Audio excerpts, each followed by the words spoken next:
The hum of the HVAC unit was a constant, low thrum against the backdrop of Sarah Miller's meticulously organized desk at Tech Haven's regional headquarters in downtown Columbus, Ohio. Outside, the early autumn chill of October 2020 had just begun to bite, painting the city's maples and oaks in fiery hues of crimson and gold. Sunlight, pale and diffuse, filtered through the high windows of the modern office building, illuminating dust motes dancing in the air. Sarah, 38, with a pragmatic bob of chestnut hair that framed a face usually set in an expression of quiet determination, and eyes that crinkled at the corners when she smiled, which was often, though less so recently, was a senior marketing manager. Her life was a study in methodical efficiency, balanced by a deep well of empathy she reserved for a select few. Most of that empathy, lately, had been poured into Brenda Hayes. Brenda, Sarah's oldest friend since their sorority days at Alpha Delta Pi at Ohio State University, was battling cancer. A particularly aggressive form of non-Hodgkin lymphoma, she'd confided in Sarah with tears in her eyes back in March, just as the world outside was shutting down with the pandemic. Sarah had been devastated for her, feeling a cold knot of dread twist in her stomach the moment Brenda uttered the word cancer. Her own life, while comfortable and stable, a well-maintained, two-bedroom apartment in the vibrant Short North Arts District, a reliable 5-year-old Mazda CX-5 that smelled faintly of vanilla air freshener, regular jogs along the paved paths of the Olentangy Trail, and a healthy, steadily growing savings account earmarked for a future condo down payment, felt hollow and almost guilt-inducing in comparison to Brenda's struggle. Brenda's updates had become Sarah's primary emotional landscape. The initial shock had given way to a relentless cycle of anxiety. Text messages arrived at all hours, detailing grueling chemotherapy sessions, their harsh side effects, the nausea, the hair loss. Photos, always artfully filtered to emphasize a pale, tired face, made Sarah's heart ache. Calls filled with fear, despair, and the crushing weight of her uncertain future became a constant fixture in Sarah's evenings. Brenda spoke of sleepless nights, the terror of the unknown, and the loneliness of battling such a formidable enemy. Sarah had responded with unwavering support, practical help, and boundless emotional reassurance. She cooked healthy, easy-to-digest meals, homemade chicken noodle soup, bland rice dishes, gentle smoothies, and delivered them to Brenda's modest apartment in Clintonville, often leaving them on her doorstep to minimize contact during chemo cycles, a precaution Brenda herself insisted upon.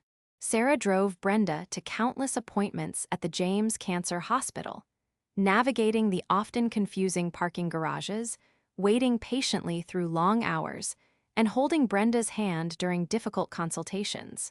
She even started a small, anonymous online fundraiser, sharing it discreetly among their mutual friends, which she generously supplemented herself, telling Brenda it was merely from a few caring college friends who heard about your situation. Money, Brenda often hinted, was incredibly tight. Her part-time job as a freelance social media consultant for small businesses had dwindled to almost nothing as her energy waned. And her health insurance, while decent, still left significant gaps in coverage, especially for copays, specialized supplements, and the myriad of unexpected expenses that seemed to accompany a serious illness. Sarah, always practical but inherently trusting, never questioned the specifics. She just saw a friend in need. She began transferring funds from her own savings, small amounts at first, a few $100s for medication copays, then larger sums, 1,000 here for alternative therapy supplements Brenda's oncologist cautiously recommended, another 2,000 for help with rent and utilities this month. Sarah, I'm just so behind. Each time, Brenda expressed overwhelming, tearful gratitude, reinforcing Sarah's conviction that she was doing the right thing, that her sacrifices were truly helping her friend survive. Brenda called her my rock, my lifeline, the only person who truly understands. Sarah, though exhausted, felt a quiet pride in being that support. Sarah's days were a rhythm of strategy meetings, campaign launches for Tech Haven's new smart home line, and meticulous budget management. She was good at her job, a meticulous planner who could forecast market trends and optimize spending with a keen eye.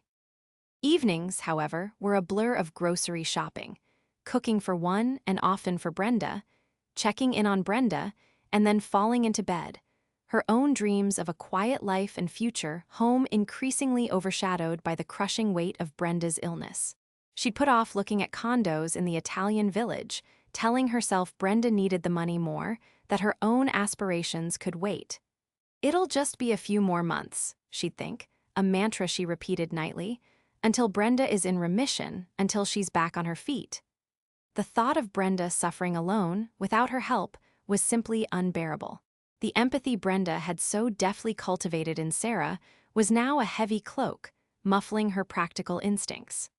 One crisp November morning, the air outside her apartment window smelling faintly of wood smoke and damp leaves, Brenda called.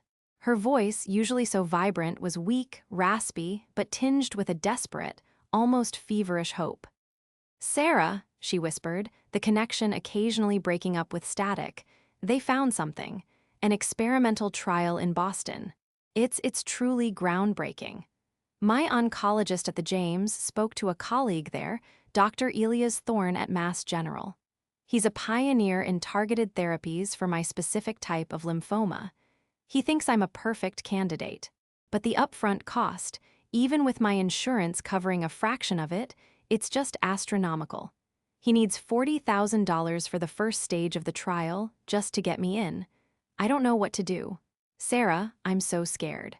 This is my only real chance." Brenda's voice cracked, and Sarah could hear the shallow, rapid breaths on the other end of the line, painting a vivid picture of her friend's desperation. Sarah felt a cold dread intertwine with a fierce, almost suffocating protectiveness. $40,000. That was almost all of her meticulously saved condo down payment. Her entire future, the quiet stability she'd worked years for, condensed into a single, terrifying request. Her breath caught in her throat. She swallowed hard, her hand instinctively clutching the small, silver key charm she always wore on a delicate chain around her neck, a cherished gift from her grandmother. "Brenda," she managed, her voice strained, a whisper, "are you absolutely sure? Have you explored every single option? Is this really the only way?" "Yes, Sarah, I've been researching nonstop, day and night. Dr. Thorne, he's the best. His reputation precedes him. My doctor here confirmed it. It's a cutting-edge immunotherapy, tailored to my genetic markers. If I don't do this, Sarah, if I just stick to the standard treatments, the chances are, well, they're not good." Brenda's voice broke into ragged, heart-wrenching sobs, each sound tearing at Sarah's own heart. "I just don't want to die, Sarah. I'm so scared. I have so much left to do, so much to live for. Please, Sarah, please." The sobs were Sarah's undoing. The image of Brenda, thin and vulnerable, alone in a sterile Boston hospital room, fighting for every breath, flashed before her eyes. The pragmatist, the meticulous financial planner in Sarah, screamed a silent warning. "No, don't do it. This is too much." But the friend, the empath, the woman who believed in selfless love and loyalty, silenced her. "Okay, Brenda," she said, the words tasting like ashes in her mouth, a bitter flavor of sacrifice. "Okay, I'll send it. But you have to promise me, Brenda, truly promise me, you'll pay me back as soon as you possibly can. This is everything to me, my entire future." Brenda's gratitude was effusive, overwhelming. Her sobs turned into gasps of relief. "Oh, Sarah, you're my angel, my guardian angel. I swear to God, I'll pay you back. Every single cent, with interest if you want. As soon as I'm better, I'll work twice as hard, I'll take on every client, I'll figure it out. Thank you, thank you, thank you." The words tumbled out, punctuated by sniffles, painting a vivid picture of a grateful, desperate friend. Sarah felt a faint tremor of unease beneath the relief, but she pushed it down, attributing it to her own anxiety about the enormous sum. Sarah transferred the money that afternoon, her hand trembling visibly as she clicked "Confirm" on her online banking app. The numerical balance on her screen, once a testament to years of diligent work and frugal living, was now a barren landscape. A single digit standing forlornly where thousands used to be. A hollow ache settled in her chest, a premonition she couldn't shake, a cold certainty that she had just made the biggest, most vulnerable gamble of her life. Weeks turned into a desolate December. The holiday cheer that typically brightened Columbus felt jarringly out of place. Brenda's calls became less frequent, her updates sparse. She was resting, recovering from the first round of treatment, too weak to talk much. Sarah, though worried, respected her friend's need for space. She pictured Brenda fighting for her life in a sterile Boston hospital room, drawing strength from Sarah's sacrifice, enduring the painful but hopeful early stages of an experimental trial. The silence, she told herself, was a sign that Brenda was focusing on healing. Then came the email. It arrived on a Tuesday morning, December 22nd, 2020, while Sarah was nursing a lukewarm coffee at her desk, trying to finalize the Q4 marketing reports. Not from Brenda, but from their mutual college friend, Lisa Chen, who now lived in Cleveland. The subject line, rendered in all caps, was jarringly urgent. "OMG, Sarah, you have to see this." Attached was a series of photos. Photos of Brenda.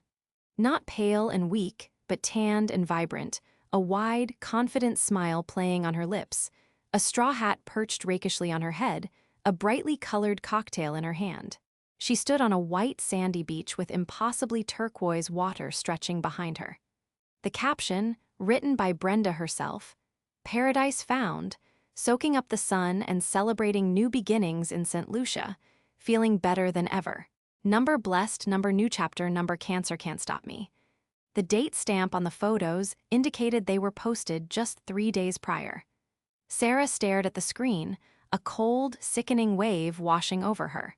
Her hands went numb, the coffee mug sliding from her grasp to land with a muffled thud on the carpet. New beginnings? Cancer can't stop me. It wasn't the triumphant return from a grueling, life-saving experimental trial. It was a vacation. A luxurious, sun-drenched, carefree vacation. In St. Lucia. And then another photo, clicked to by a horrified Lisa. Brenda, standing proudly next to a sleek, dark gray BMW X3, keys playfully jingling in her hand, a huge, almost smug smile. My new ride. Thanks to a little unexpected windfall and some smart investments. Couldn't resist. Number treat yourself, number dream big. The dates on the photos, the exotic background, the sheer vitality and blatant joy in Brenda's face, it was a punch to the gut. An icy hand squeezed Sarah's heart, a sudden, sharp pain that stole her breath. She opened a new browser tab, her fingers shaking, frantically searching for Dr. Elias Thorne, Mass General Experimental Lymphoma Trial. Nothing. No major new trials were announced or active for non-Hodgkin lymphoma, with a substantial upfront patient cost in Boston. The pioneer doctor was real, but a quick search revealed his primary research focus was in pediatric oncology, not adult lymphoma, and certainly not with any private pay option for experimental treatment outside of standard insurance protocols. The information Brenda had given her was a fabrication, a phantom. The realization hit her like a physical blow, a stunning impact that left her reeling.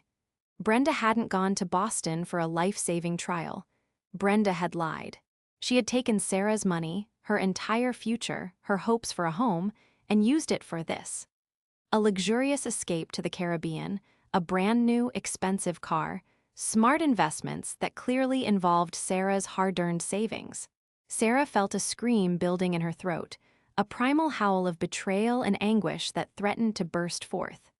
She stumbled from her desk, pushing past startled colleagues, the fluorescent lights of the office blurring into an oppressive, suffocating haze. She made it to the deserted break room, collapsing onto a chair, gasping for air, her lungs burning. Her chest burned with a pain far deeper than any physical injury. The tears came then, hot and furious, blurring her vision until the room was just a kaleidoscope of distorted colors. Not just tears of loss, but of profound humiliation. She had been so blind, so trusting, so utterly, unbelievably stupid. Brenda had weaponized her kindness, her empathy, her very humanity, turning Sarah's deepest concern for a dying friend into a cruel, calculated tool for her own selfish gain. The cancer card hadn't just been played. It had been masterfully, ruthlessly, shamelessly dealt, leaving Sarah utterly exposed. She spent the next few days in a daze, a ghost haunting her own life. Work became a monotonous, meaningless blur. She avoided calls from friends, too ashamed and raw to speak, too afraid to voice the truth. The hollow ache in her chest had expanded into a gaping, festering wound, a constant reminder of her foolishness. She replayed every conversation, every tearful confession from Brenda, every moment of her own unwavering support, every financial transfer. Each memory was a fresh stab of pain, a reminder of how thoroughly she had been manipulated. She felt a burning need to confront Brenda, to scream at her, to demand answers, to watch Brenda squirm under the weight of her lies. But a small, cold voice inside her, born of this new, terrible clarity, told her it was useless. Brenda would twist it, deny it, or worse, accuse Sarah of being heartless, of not understanding her struggle. Her mental health challenges, another familiar manipulative tactic. Brenda thrived on manipulating emotions, on turning the tables. Sarah had been a fool to engage on that battlefield for so long. The turning point came during a particularly bleak evening in early January 2021. Sarah sat alone in her silent apartment, the only sound the distant siren of an ambulance. She was clutching a cold mug of forgotten tea, staring blankly at the dimly lit Columbus skyline outside her window. The pain was still immense, a crushing weight on her spirit, but beneath it, a tiny, defiant spark of something else began to flicker. Cold, hard resolve. The empathy that Brenda had exploited, the profound sympathy that had clouded her judgment and made her vulnerable, was gone. It had been systematically, ruthlessly extinguished, burned away by the white-hot fire of betrayal. In its place was a growing inferno of righteous anger, tempered by a steely, analytical resolve. Brenda had played a long game, a cruel, calculated game. Sarah, the methodical planner, the senior marketing manager, the woman who meticulously managed multi-million-dollar marketing budgets, realized she needed to play a longer, more strategic one. She couldn't beat Brenda at emotional manipulation. Brenda was a master. But Sarah could and would beat her with facts. And Sarah understood facts better than anyone. This wasn't just about the money anymore, though the loss of her condo down payment stung deeply. It was about justice. It was about reclaiming her dignity, her agency, her very sense of self. It was about exposing the truth. The first step was to acknowledge the depth of the deception. Brenda wasn't just a friend who had made a bad choice out of desperation. She was a con artist, a master manipulator who had used a life-threatening illness as both a shield and a sword, cutting deep into Sarah's trust. Sarah needed to shed the last vestiges of her emotional attachment to Brenda and view her with the objective, dispassionate gaze of an investigator. There would be no more tears, no more pleas, no more emotional appeals, only data. She started small with what she knew best, her own financial records. She pulled up years of bank statements, meticulously reviewing every transfer, every date, every memo to Brenda. She downloaded years of Venmo and PayPal transactions, cross-referencing them, looking for patterns. There were dozens of small payments to Brenda over the past year, ostensibly for groceries or shared expenses, but often occurring right before Brenda posted about a new, expensive gadget or an extravagant meal out at a trendy short north bistro. The necessities always seemed to enable Brenda's luxuries. Then she delved into Brenda's social media footprint. Brenda was a connoisseur of curated online appearances. Her public Facebook and Instagram profiles were a carefully constructed narrative of a brave warrior battling cancer, peppered with inspirational quotes, vague updates about her journey, and carefully selected, vulnerable selfies that garnered waves of sympathy. But Sarah knew Brenda had a more private Instagram account, a more exclusive circle of close friends where she posted more freely. Through Lisa Chen, Still reeling from the beach photos and equally horrified, Sarah managed to discreetly gain access to this private feed.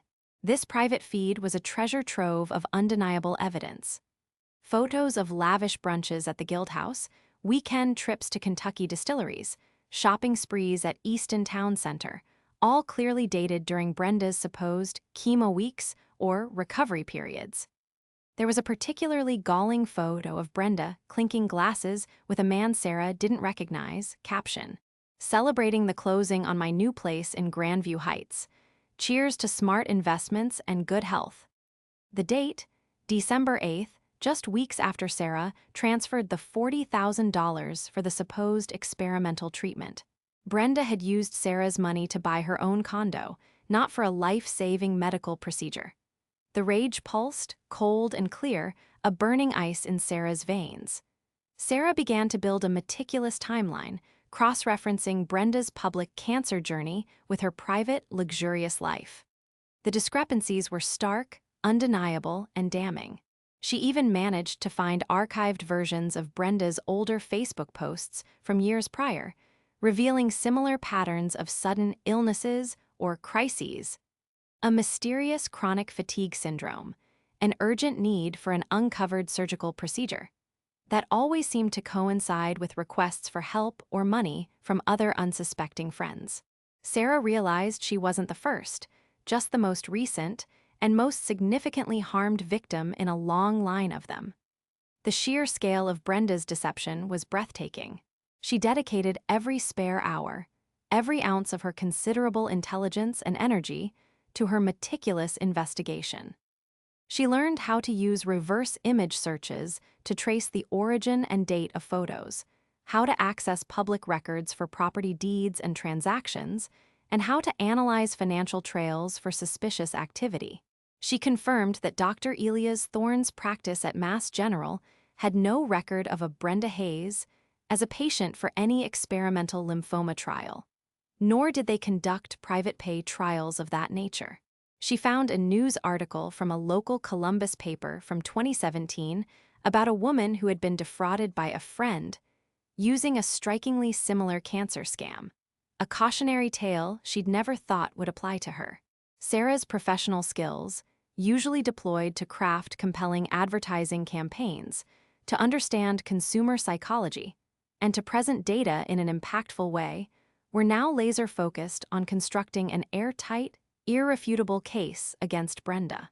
She created a detailed spreadsheet, a master document that became her obsession. Dates, amounts transferred, transaction types, and supporting evidence screenshot after screenshot of social media posts, sections of bank statements, email correspondence, and even snippets of text messages. She even anonymously contacted a couple of other individuals who had posted on Brenda's old social media accounts, expressing concern over Brenda's health and hinting at financial support they had provided. Carefully, diplomatically, Sarah gathered snippets of their experiences, slowly building a pattern of systematic deception. One woman, a former colleague of Brenda's from a previous job, confided that Brenda had claimed a rare autoimmune disorder years ago that required expensive, uncovered medications, soliciting funds from her. The story was almost identical to Sarah's, down to the tearful appeals. The weight of it all, the sheer audacity of Brenda's manipulation, was staggering. But with each piece of evidence she unearthed, Sarah felt a resurgence of power, a slow but steady rebuilding of her shattered self. She was no longer the victim. She was the architect of truth, the purveyor of facts. The raw, burning desire for emotional revenge had been replaced by a surgical precision, a need to expose the truth with such undeniable clarity that Brenda would have no recourse, no escape, no room for further lies. By early January 2021, a little over a month after the devastating discovery, Sarah had compiled a dossier. It was a digital fortress of facts, impenetrable and damning. A chronological narrative meticulously detailing Brenda's fabricated illness, juxtaposed point by point with her actual activities and lavish lifestyle. Screenshot after screenshot of financial transactions from Sarah's accounts to Brenda's, clearly labeled with dates and amounts. Corresponding, time-stamped screenshots of Brenda's extravagant spending and luxurious lifestyle, pulled from her private social media, often directly linked to the timing of Sarah's financial transfers. Official statements and information from Mass General disproving the existence of the experimental treatment and Brenda's alleged patient status there.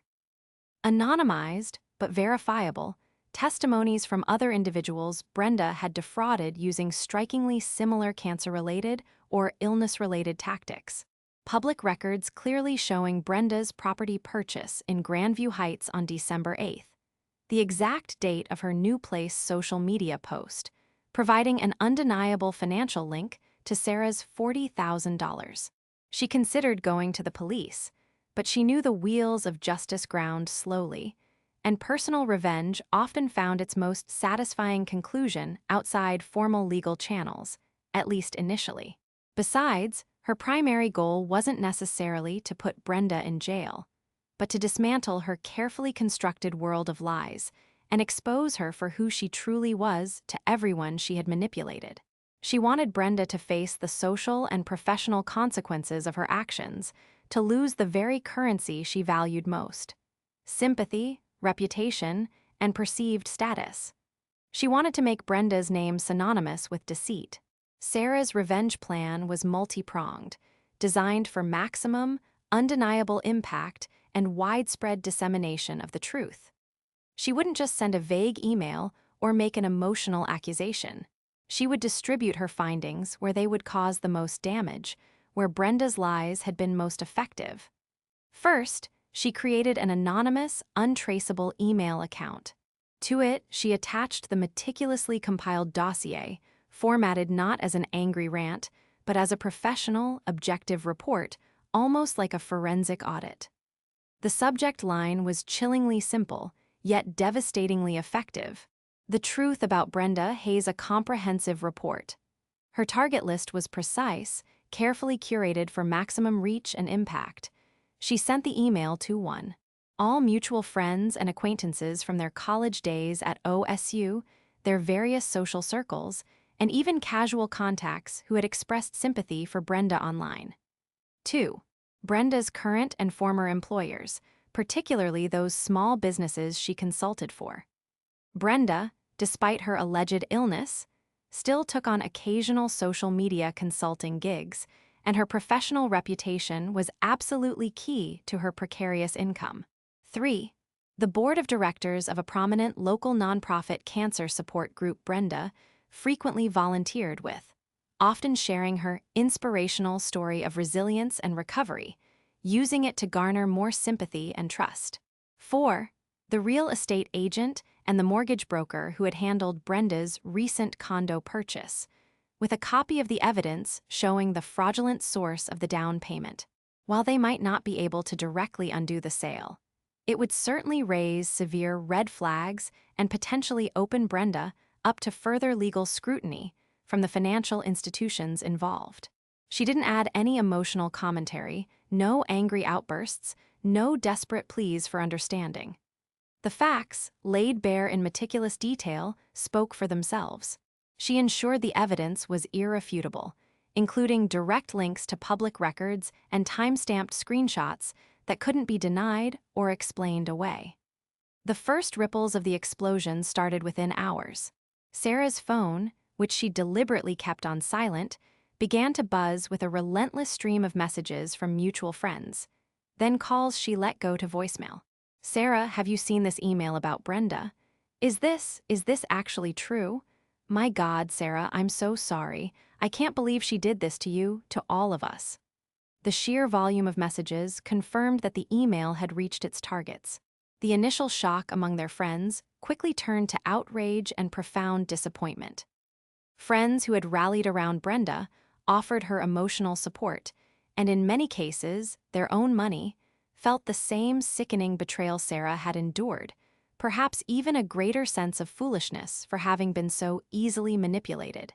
Their private group chats, once filled with concern for Brenda, now seethed with anger, disbelief, and calls for justice.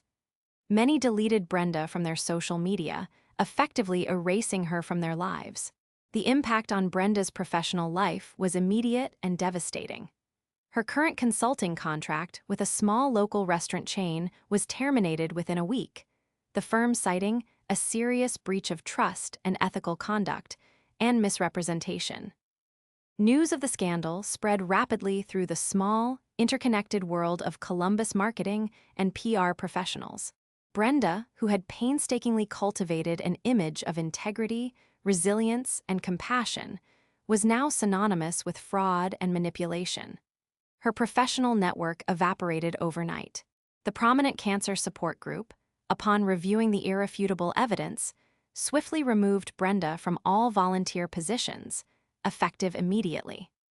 They also issued a carefully worded public statement condemning the misuse of a serious illness for personal gain, without naming Brenda directly, but clearly referencing the specific details of her story, leaving no doubt in the community about who they were referring to. This sent a clear message to those in the community who knew Brenda and had been touched by her supposed plight. The most satisfying consequence for Sarah was the financial fallout. Once the truth about the fraudulent source of her condo down payment came out, and combined with the documented evidence of Brenda's long history of financial deception, the bank that had issued Brenda's mortgage launched an internal investigation. While they couldn't directly revoke the mortgage based solely on the source of the down payment, the escalating scandal and Brenda's sudden unemployment put her in an incredibly precarious financial position. Other victims Sarah had identified in her dossier, emboldened by the exposé, came forward. Several filed small claims lawsuits against Brenda. One former colleague, whose story Sarah had included, even went to the local Columbus Police Department, who, now armed with Sarah's meticulously compiled evidence, began a formal investigation into potential fraud, the scope of which was widening with each new victim stepping forward. Brenda's social media, once a platform for her carefully curated life of triumph over adversity, fell utterly silent. She deleted her accounts, but the screenshots and the story had already spread like wildfire across the internet and through their community. She became a pariah, isolated and ostracized, her carefully constructed world collapsing around her like a house of cards. She was forced to sell her new condo in Grandview Heights in a desperate hurry to stave off financial ruin and mounting legal action, taking a significant loss on the property due to the rushed sale and the scandal surrounding it. The sleek BMW, too, disappeared from her life, likely repossessed or sold to cover debts. Sarah watched from a distance, not with a triumphant shout of joy, but with a profound sense of grim, quiet satisfaction. The burning rage she had carried for weeks had finally cooled, replaced by the quiet hum of justice served. She hadn't screamed, she hadn't cried in public, she hadn't given Brenda the satisfaction of an emotional spectacle. Instead, she had turned off the sympathy and turned up the facts, and the facts had spoken volumes, louder than any scream. The experience had changed Sarah irrevocably. She was still empathetic, but now with a sharper edge of discernment, a protective shield against future manipulation. Her trust, once freely given, was now hard-won and carefully guarded. She started rebuilding her savings, dollar by dollar, the condo dream reignited. But this time, it was built on a foundation of hard-won wisdom, not naive generosity. She understood the true cost of emotional vulnerability and the immutable power of objective truth. Her heart, though scarred, was now fortified, stronger than before. She had faced her betrayer, not with tears or pleas, but with a relentless, unyielding array of facts, and emerged not unscathed, but undeniably profoundly stronger. The hum of the HVAC unit in her apartment still sounded the same, a steady background noise to her life. But now, the future it whispered about was entirely her own, finally free from the insidious shadow of a lie. She was not a victim, but a survivor, a strategist who had triumphed over deceit,